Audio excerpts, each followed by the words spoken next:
8h40, iniciando a conversa de redação com a participação do Eduardo Costa, do Júnior Moreira e da nossa colunista de economia, Rita Mundim. Você, ouvinte Tatiaia, também pode participar, opinando pelo WhatsApp do jornalismo, 99996-7074.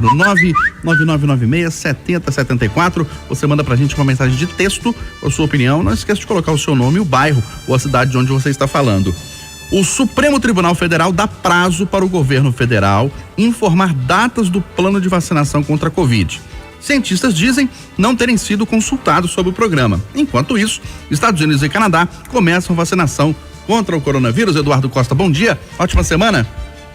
Bom dia, ótima semana para todo mundo. Ô, Eustáquio, vamos combinar que Estados Unidos e Canadá são outro mundo. Começar por aqui. Segundo, eu não quero ficar botando pilha na minha cabeça com esse sofrimento que vai durar agora até o dia que começar a vacinação. O Supremo dá prazo para isso, fulano falou aquilo, Beltrano falou aquilo. Eustáquio, nós vivemos no Brasil em que, durante a campanha para governador, perguntaram pro Zema sobre os planos dele para a FUNED. Ele falou, desculpa, mas eu não conheço, não sei o que você está falando. Ele não conhecia a FUNED, virou governador. Eu acabo de ver agora cedo, na Record, reportagem sobre a falta de soro antirrábico na Ezequiel Dias. Um senhor foi atacado por um morcego, tomou lá uma vacina, mas disse, não, o senhor tem que tomar o soro, que tem ação imediata. Onde? O lugar mais seguro, mais certo de ter, o João 23, chegou lá, não tem. Foram bater na porta da FUNED, a FUNED disse que faltam insumos. Então, se nós moramos num país desse jeito, eu não vou esperar que sejamos os primeiros a serem vacinados. Senão eu vou ficar sofrendo à toa. Sofrer pelo que realmente vale e não sofrer por antecipação. Eu tenho certeza que quando houver a apresentação das vacinas, a tal da Anvisa, a nossa agência de vigilância sanitária vai autorizar e o governo vai vacinar. E aquele meu sonho de ser vacinado no mês do meu aniversário, em outubro, era um sonho de primavera. Mas a vacina vai chegar. Janeiro, fevereiro. Eu não quero entrar nessa. Vai ser chato isso agora, viu, seu Eustáquio? O que vai ser chato, Eduardo? Repete pra nós que deu uma falhinha na conexão. Como é que é, amigo? Repete a sua frase que deu uma falhazinha na conexão. A última frase? Isto. Essa prosa sobre que dia começa a vacinação vai ser chata demais agora. Vai ser o tal de tititi? É, tititi, tototó, papapá, e ninguém tá fazendo tchaca-tchaca mais preocupado com a vacina. Deixa eu falar outra coisa. Vale. Não, porque a Rita Mundim não escutou essa, eu tenho que contar pra ela. Essa é só pros madrugadores. Hoje estava eu escutando às 4:30 da manhã, como faço regularmente o Café com Notícias, seu Eustáquio. Sim. O ouvinte, o nome dele é João Eduardo, mandou o zap pro Júnior, dizendo o seguinte: ô Rita, o cara falou o seguinte, brasileiro é um bicho doido. Numa tarde de carnaval, o cara fuma uma maconha que ele não sabe de onde que veio. Uhum. Bebe cerveja na latinha, na boca da latinha. Sem lavar. Come um espetinho na esquina, Rita, que ele não sabe sequer de que bicho é a carne. Beija a boca de todo mundo que passar e transa sem camisinha. Agora diz que não tá com medo de vacinar. Sabia que você ia gostar, Eduardo. Ô, Rita, tá certo o Supremo Tribunal Federal determinar esse prazo sem nem ter vacina autorizada aqui no Brasil? Bom dia pra você. Bom dia, antes de mais nada, Eduardo, obrigada por ter me brindado com esse caso. Bom, é o que o Eduardo falou, né, gente? Vamos esperar a Anvisa se posicionar, não vamos sofrer por antecedência. Acredito eu que assim que a Anvisa autorizar, né, nós vamos ter acesso à vacina, sim. E um dia de cada vez, um passo de cada vez. A vacina está aí, hoje já começa a vacinar nos Estados Unidos. Não, infelizmente, né, não temos o grau de desenvolvimento e nem o dinheiro que tem o Reino Unido, que tem os Estados Unidos, que tem o Canadá, mas a vacina vai chegar e seremos vacinados.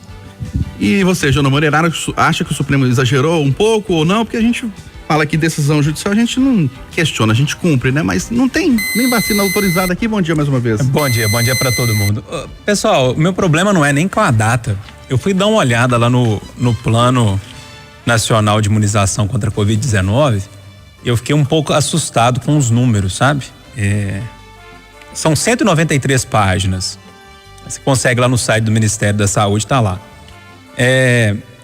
o programa do governo aponta para vacinar 108 milhões, ou melhor, aponta para ter 108 milhões de doses no ano que vem, no primeiro semestre.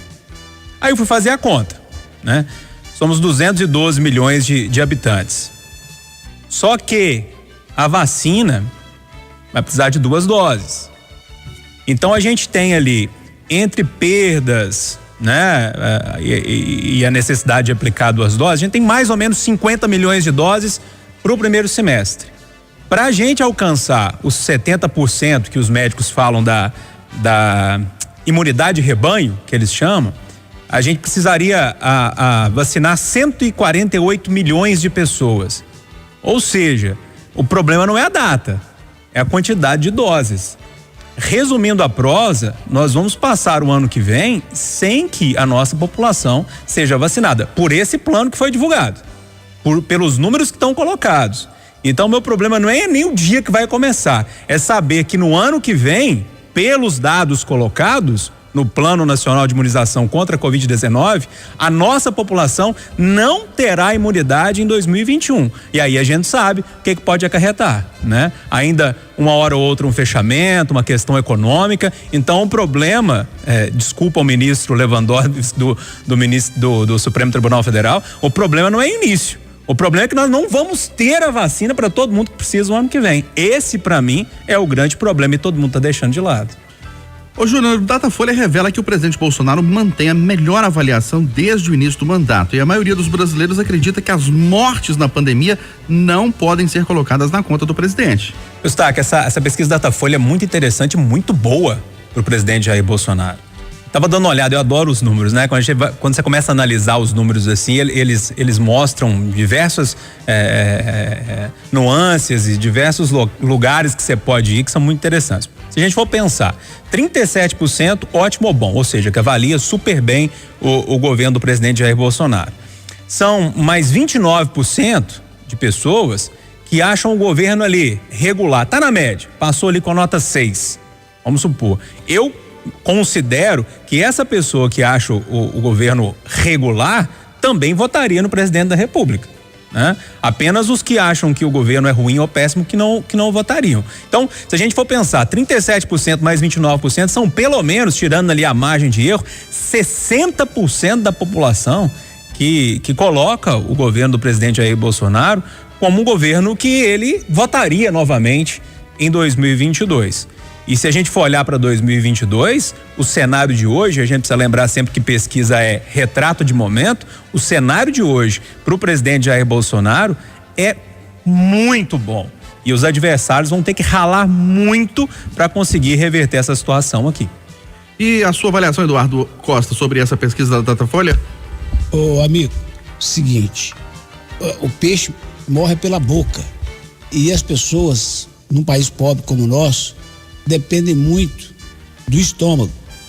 O presidente, primeiro, foi desautorizado pelo Supremo Tribunal Federal de se meter na condução da pandemia. Eu não entendi isso. Eu não entendi. O Supremo disse lá atrás, o presidente da República não manda nada. Deixa com os governadores e com os estados. Hoje não adianta reclamar que falta coordenação dele. O Supremo tirou. O que ele tinha que fazer? Mandar dinheiro para os estados, ele mandou. Pagar o auxílio emergencial, ele pagou. Esse negacionismo dele, que ninguém compreende, e eu incluo entre os que não compreendem, ficou pequeno, perto do que ele foi levado a fazer. Manda o dinheiro, mandou. Paga o auxílio, pagou. E não faça nada e não dê palpite, que quem cuida é o prefeito e o governador. Está explicada a pesquisa. Aqui pelo WhatsApp, o José Francisco considera que a boa avaliação do governo se deve ao auxílio emergencial. E você, Rita Mundim, o que diz sobre isso?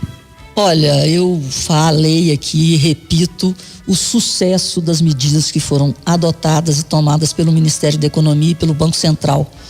Esse governo de Bolsonaro, ele agiu de forma rápida e eficaz. Nós criamos o maior banco popular do mundo em 15 dias na Caixa Econômica para pagar o auxílio emergencial. E quando a economia vai bem, o político que conduz essa economia também vai bem. Então eu acho que essa pesquisa mostra a aprovação da condução do país em pandemia. E só para vocês terem uma ideia, lá em 2000 e Dilma, nós tivemos 2 anos consecutivos com o PIB retraindo quase 4%. Ou seja, esse governo, com pandemia, com lockdown, vai entregar no final do ano uma retração praticamente igual à da Dilma, onde não tinha ninguém trancado dentro de casa. Os deputados estaduais que entram em recesso a partir de sexta-feira só tem mais esta semana para decidir o futuro de cerca de 50 mil servidores em Minas que podem ser demitidos, viu, né, Moreira? Pois é, Eustáquio, esse projeto aí, o governo está pressionando muito para que vote. Hoje, inclusive, alguns servidores vão lá para a porta da Assembleia para pressionar os deputados. Os deputados ficaram um pouco chateados ali com as falas do Otto Levi, no sentido de pressão também, do governador Zema. Ou seja, tem uma rusgazinha ali, inclusive com falas muito fortes do presidente da Assembleia, né? Chamando o secretário fake news ou algo do tipo, né? Que ele vai lá, promete, depois não cumpre, enfim. É uma situação muito complicada, Eustáquio, mas independentemente da rusga entre os dois, entre a Assembleia e o governo, é um projeto que mexe com muitas pessoas, né? São 50 mil servidores, imagina só as famílias, né? Quanto que esse número multiplica e a conta do deputado, do vereador, de qualquer um político que está ali e quer se reeleger novamente, a conta é voto na urna em 2022. E eu não acredito que eles vão deixar passar isso, não. Vão espernear um pouquinho, mas vão acabar votando esse projeto aí. E para você, Rita Mundim? Olha, a gente só tem, né, que torcer para que o bom senso prevaleça e que os deputados votem. Essa é a função deles. Eles têm que votar. São várias pessoas, como o Júnior disse, envolvidas. Muita gente aflita nesse final de ano. Então, que eles façam aquilo que eles são pagos para fazer. Que votem. Eduardo Costa. Vou repetir o meu mantra de 30 anos. Precisamos de uma Assembleia Constituinte exclusiva, feita por não políticos, para que faça uma grande reforma nesse país. E comece com a reforma mãe de todas as outras, a reforma política. E estabeleça eleição de 5 em 5 anos. O Brasil não aguenta eleição de 2 em 2 anos. Nós acabamos uma eleição, gente. Foi no dia 15 do mês passado. Mas o que está sendo discutido nesse momento na Assembleia é a eleição de 2022.